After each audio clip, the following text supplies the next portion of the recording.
உங்களுடைய சிறு வயது வாழ்க்கை? அப்போல்லாம் அப்பா ப்ரொடியூசரெல்லாம் இல்லை அந்த டைமில்.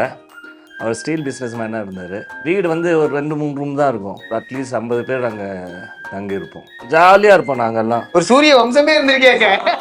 First date ever? ஆக்சுவலி எனக்கே தெரியாம போச்சு. that I don't like that guy. So Then why you go date? no, I didn't go with him.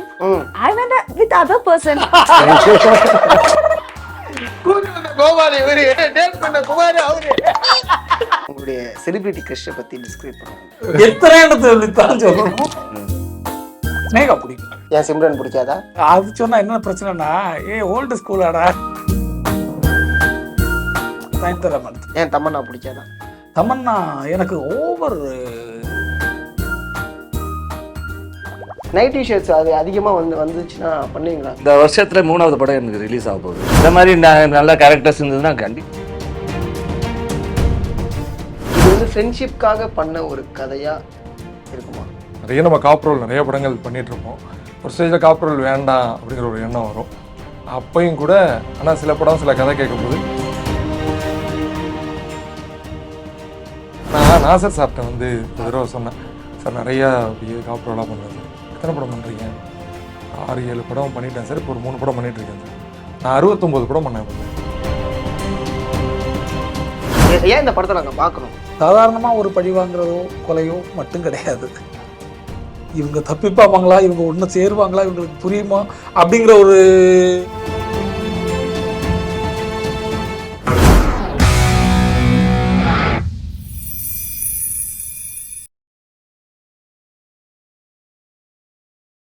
So வணக்கம் வணக்கம் வணக்கம், எப்படி இருக்கீங்க? எனக்கு இந்த சைடு பார்க்கும்போது ஏதோ சொல்லணும், நான் உண்மையில ரெண்டு சைடு பிரித்து உட்காந்து பார்க்குற மாதிரி இருக்கு. And route number 17. ஸோ உங்களுடைய கேரக்டர் வந்து ரொம்ப நாளுக்கு அப்புறம் திரும்பி ஒரு ஃபிக்ஷனுக்குள்ளே, அதாவது ஒரு மித்தான ஒரு ஸ்டோரிக்குள்ளே ஜித்தன் ரமேஷை பார்க்கறது ஒரு மாதிரி சந்தோஷமாக தான் இருக்குது. ஆல்மோஸ்ட் அது உங்களுக்கு ரொம்ப ஒர்க் அவுட் ஆன ஒரு சப்ஜெக்ட்டும் கூட. ஃபஸ்ட்டு இந்த கதையை பற்றி சொல்லுங்கள். ஃபஸ்ட்டு அபிலாஷ் வந்து எனக்கு 15 இயர்ஸாக எனக்கு ஃப்ரெண்டு அவர். ஸோ முதல்ல சூப்பர் குட் ஃபிலிம்ஸில் வந்து என்கிட்ட ஒரு ஸ்டோரி சொல்லியிருந்தார்.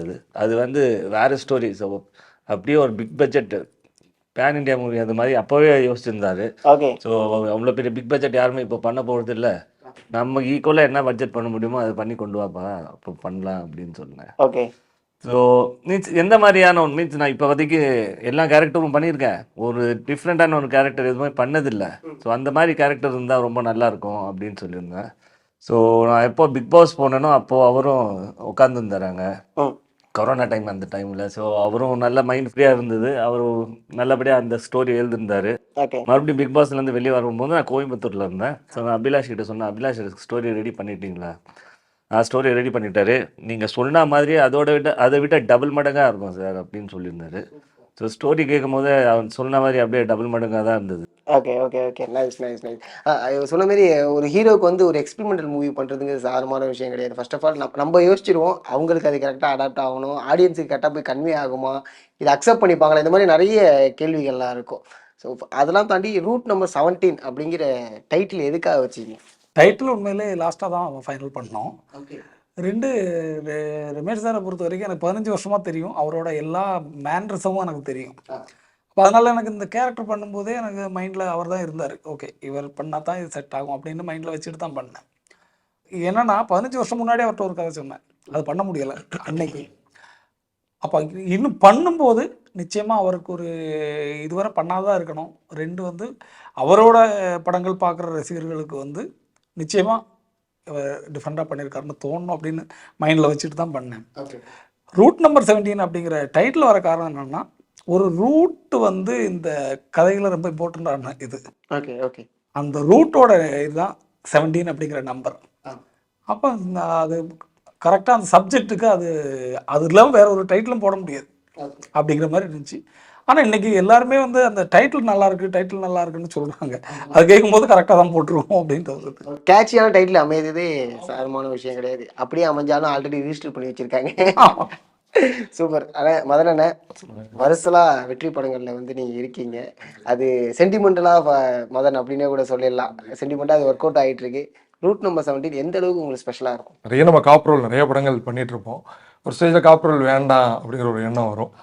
அப்பையும் கூட ஆனால் சில படம் சில கதை கேட்கும்போது இல்லை இதை மட்டும் பண்ணிடலாம், இது கொஞ்சம் ஸ்பெஷலாக இருக்குது அப்படிங்கிற ஒரு எண்ணம் வரும் இல்லையா, அந்த மாதிரி ஒரு படம் தான் route number 17. So route number 17 always special. Nice. ஆக்சுவலாக நீங்கள் சொன்ன ஒரு விஷயம் உண்மை தானே. ஏன்னா வருஷலாக காப் பண்ணிக்கிட்டே இருக்கும்போது ஏதாவது ஒரு தருணத்தில் வந்து நம்மளை அப்படியே லேபிள் பண்ணுவாங்க. ஆமாம். ஆல்மோஸ்ட் வந்து அது பண்ணி இல்லை இது ஆக்சுவலாக நான் நாசர் சார்கிட்ட வந்து ஒரு தடவை சொன்னேன், சார் நிறையா அப்படியே காப்ரோலாக பண்ணுறேன் சார், எத்தனை படம் பண்ணுறீங்க? ஒரு 6-7 படம் பண்ணிட்டேன் சார், இப்போ ஒரு 3 படம் பண்ணிட்டு இருக்கேன் சார்.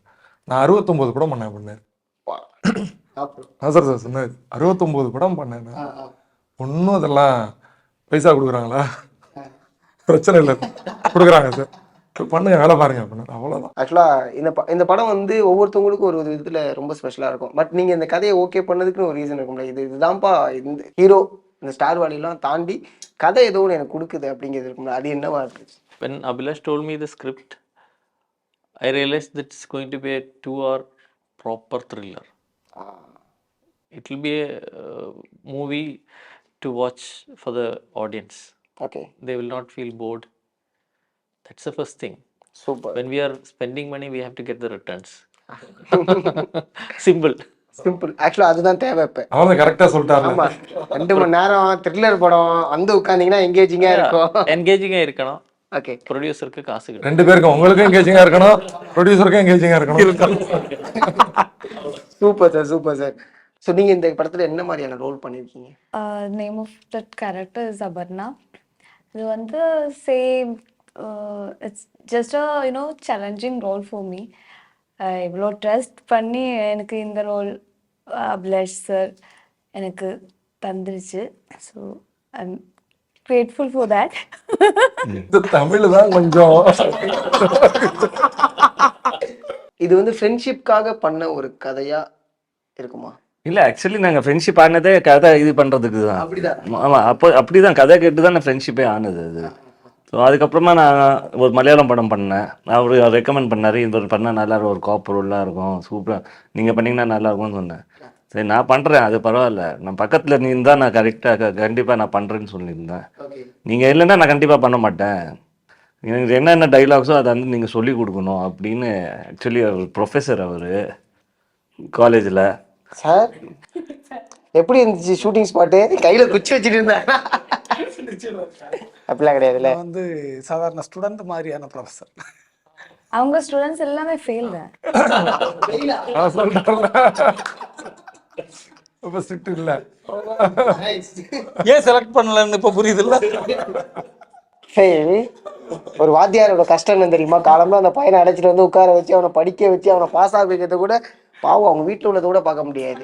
பையனுக்காக எல்லா நேரத்தையும் ஒதுக்குற மாதிரி இருக்கும். அது ப்ரொஃபஸர் பண்ற வேலை, அவர் இல்ல அது. Right, okay. சரி, நம்ம இதுக்கு வருவோம். ஸோ அந்த ஒரு ரீசன் வந்து ஆக்சுவலாக கொடுத்த, ஐ மீன் கதை கேட்டனால தான் ஃப்ரெண்ட்ஷிப். ஏன்னா இங்கே ஒரு பார்வை வந்துடும், 2 பேர் ஃப்ரெண்டாக இருக்கா, ஓகே ஃப்ரெண்ட்ஷிப். எப்பயுமே சினிமா பற்றி தான் பேசுவாங்க, மற்ற பர்சனல் விஷயம் இதெல்லாம் பேசவே மாட்டோம். எப்போ பார்த்தாலும் சினிமா. இந்த படம் பார்த்தீங்களா, எப்படி இருந்தது, நல்லா இருந்தது, அந்த சினிமா பற்றியே டிஸ்கஸ் பண்ணி ஒரு படம் பண்ணணும்னு சொன்னார். ஓகே வாப்பா பண்ணலான்னு சொல்லிட்டு. ஜப்பான் பற்றி நான் இப்போ பேசியே ஆகணும். ஏன் அப்படின்னா உங்களை ஹீரோவை பார்க்கறதாடி நெகட்டிவ் ஷேடில் வந்து ஒரு மாதிரி நல்ல ஒரு ஜாலியாகவும் ஒரு வில்லனிக்காகவும் அழகாக பண்ணியிருந்தீங்க. நெகட்டிவ் ஷேட்ஸ் அது அதிகமாக வந்துச்சுன்னா பண்ணுவீங்களா தொடர்ந்து? கண்டிப்பாக இந்த மாதிரி நல்ல கேரக்டர்ஸ் இருந்ததுன்னா கண்டிப்பாக பண்ணுவேன்.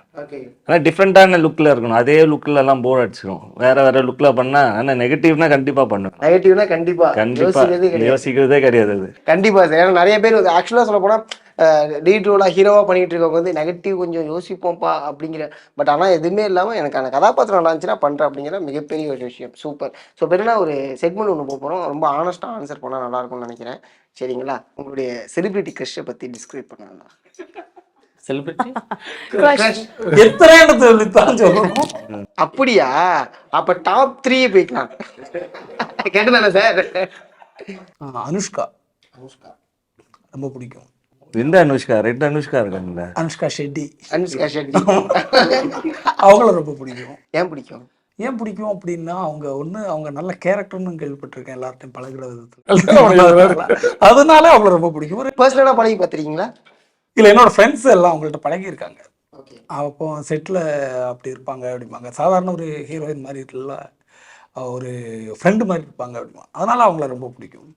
எனக்கு அப்படின்னா ஸ்னேகா பிடிக்கும். ஏன் சிம்ரன் பிடிக்காதா?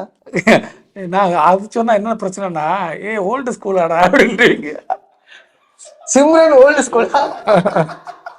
அதனால கொஞ்சம் இப்படி இந்த பக்கமா பேசிக்கிட்டு இருக்கேன். ஸ்னேகா மட்டும் என்ன வித்தவுட் மேக்கப்ல ரொம்ப அழகா இருந்தாங்க ஸ்னேகா. ஆமா, ஸ்னேகாவை பார்க்க. அப்புறம் 3வது நயன்தாரா மேடம். நயன்தாரா மேம் பிடிக்கும். ஏன் தமன்னா பிடிக்காதா? தமன்னா எனக்கு ஓவர் ஒயிட்டா இருக்கவங்கள பிடிக்காது. சூப்பர். ஆக்சுவலா இதை விட ஆனஸ்டா ஆன்சர் பண்ண முடியாது. நிச்சயமா பிடிக்காது. ஆமா. ஏன் ரிஜெக்ட் பண்ணாருன்னு தெரியுது அப்போ? நீங்க என்ன பண்றீங்க? இனிமே டஸ்கி மேக்கப்னு இருக்குல்ல, அதை போட்டு வந்துருங்க. Okay, super. Describe your life, உங்களுடைய வாழ்க்கையை பத்தி. வாழ்க்கையை பற்றி என்ன, படித்தது சிவில் இன்ஜினியரிங், பிடிச்சது சினிமா. தெரிஞ்சது தெரிஞ்சதுன்னு ஒன்றும் இல்லை, எல்லாமே லேர்னிங் தானே. நமக்கு தெரிஞ்சிருச்சுன்னு எதுவுமே இல்லை. பிடிச்சிருக்கு, அதில் தொடர்ந்து வேலை செய்கிறோம், தொடர்ந்து கற்றுக்குறோம், இன்னொன்று கற்றுக்கணும்னு ஆசைப்பட்றோம். நிறையா நல்ல டேரக்டர்ஸ்ட்டை ஒர்க் பண்ணணுங்கிற ஆசை எப்போயுமே உண்டு. ஏன்னா அங்கே நம்மளை எக்ஸ்ப்ளோர் பண்ணிக்க முடியும், கற்றுக்க முடியும், புதுசு புதுசாக வேறு வேறு எக்ஸ்பெரிமெண்ட் பண்ணி பார்க்கலாம். இதெல்லாம் சாத்தியம். சினிமாவுக்குள்ளார வந்து நடிப்பு மட்டும்தான், இந்த வேலை தான் இல்லாமல் எந்த வேலை கொடுத்தாலும் சினிமாவுக்குள்ளார இன்ட்ரெஸ்டிங்காக சும்மா கதை பேசிக்கிட்டு இருக்கிறதா கூட பேசிகிட்டு இருக்கலாம். இப்போ ஜித்தன் சார் சொன்ன மாதிரி சினிமாக்காரவங்க சினிமா பேச ஆரம்பித்தா அது டைம் போகிறதே தெரியாதுங்கிறது தான் உண்மை. ஸோ அதுதான், அவ்வளோ. First date ever? First date? ஐயோ, யார கூட ஃபர்ஸ்ட் டேட்? அவங்க போன ஃபர்ஸ்ட் டேட் தான். யாரு ஃபர்ஸ்ட் டேட்? என்னோட ஃபர்ஸ்ட் டேட் எந்த வயசுல? ஆக்சுவலி எனக்கே தெரியாம போச்சு. Literally that was happen. எனக்கு வந்து